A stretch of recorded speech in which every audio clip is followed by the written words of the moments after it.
أعوذ بالله من الشيطان الرجيم. بسم الله الرحمن الرحيم. السلام عليكم ورحمة الله وبركاته.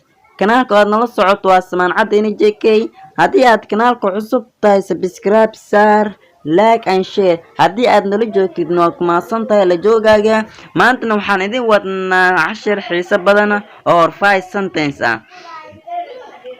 Why are you looking at me as a mad person? If you don't know how to answer of my question, creep on grab my knees, then I will tell you the answer. It is difficult for me to stand in front of you because you are speaking as a child. So I don't like to hear your voice. So grow up still you are a child.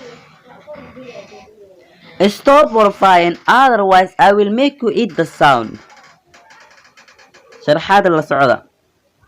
Why are you looking at me? maxaad igu fiirinaysaa as a mad person sida qof waalan oo kale maxaad igu fiirinaysaa?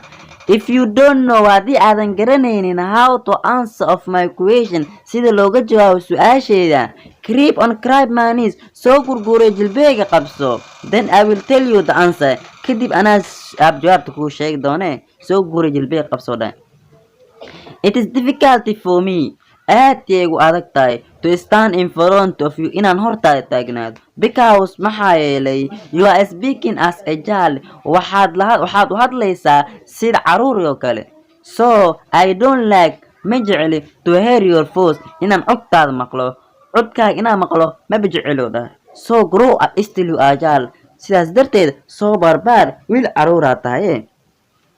Still you are baby, meesha nagu qoran you are baby, wiil cunugaa tahay. Stop horrifying words, jooji ereyada waabsiga ah, otherwise haddii kale I will make you eat the sound. caraan ku cunsiin doonaa. I will make you eat the sound. caraan ku cunsiin doonaa ayuu dhahay. halkaas iyo maanta nagu ogyahay cashirkeena. wassalaamu calaykum waraxmatullaahi wabarakaatu.